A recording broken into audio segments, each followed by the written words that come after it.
Director Surender Reddy హీరోల వేటలో పడ్డాడా? మొన్నటికి మొన్న పవర్ స్టార్ పవన్ కళ్యాణ్తో సినిమా అన్నారు. తర్వాత లెక్క మారింది. బాలీవుడ్ వైపు తన అడుగు పడింది.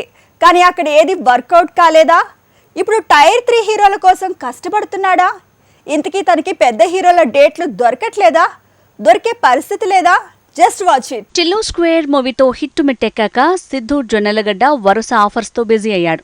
ఆ ప్రాసెస్లోనే డైరెక్టర్ సూరి తన డేట్ల కోసం కష్టపడాల్సి వస్తోంది. దీనికి కారణం ఒకటి, సిద్ధుకి హిట్తో పాటు క్రేజ్ పెరిగింది. మార్కెట్తో పాటు ఆఫర్ల వరద పెరిగింది. మరో కారణం, సురేందర్ రెడ్డికి ఫ్లాప్లతో కెరీర్ గ్రాఫ్ పడిపోయింది. సింగిల్ ఫ్లాప్ ఏజెంట్తో సురేందర్ రెడ్డి మార్కెట్ మొత్తం పడిపోయింది.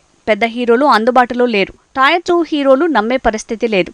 దీంతో టైర్ 3 హీరోల మీదే ఫోకస్ పెంచాడు సురేందర్ రెడ్డి. ఏజెంట్ 80 కోట్లు పెట్టి తీస్తే కనీసం 8 కోట్లు కూడా రాలేదు. అంతకుమించి ఓటీటీ సంస్థలు కూడా కొనటమో డిజిటల్ ప్లాట్ఫామ్లో రిలీజ్ చేయటమో చేయట్లేదు. అంతలా సినిమా దర్శక నిర్మాతలకే కాదు, హీరో కెరీర్ని కూడా డ్యామేజ్ చేసింది. సైరా లాంటి పాన్ ఇండియా హిట్లున్న సురేందర్ రెడ్డి మీద హీరోలకి నమ్మకం సన్నగిల్లే పరిస్థితి వచ్చింది. సురేందర్ రెడ్డి కెరీర్లో హిట్లు ఎక్కువ. అప్పట్లో అతిథి, తర్వాత కిక్ 2, ఆ తర్వాత ఏజెంట్. ఇవే తన కెరీర్లో ఫెయిల్యూర్స్ అయినా కానీ తనంటే ఇప్పుడు మీడియం రేంజ్ హీరోల నుంచి ఆ స్థాయికి ఎదిగే ప్రయత్నం చేస్తున్న బ్యాచ్ కూడా పారిపోతున్నారు. సురేందర్ రెడ్డి ఆ మధ్య పవన్తో సినిమా అన్నాడు.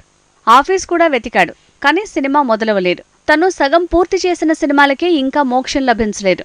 మిగతా బడా స్టార్లు కనీసం 3 ఏళ్ల వరకు బిజీ. టైర్ 2 హీరోలు అందుబాటులో ఉన్న ఏజెంట్ ఫ్లాప్ తర్వాత సూరిని నమ్మే పరిస్థితి లేదు. అందుకే నిఖిల్, నితిన్, సిద్ధు వెంటబడుతున్నాడట సూరి.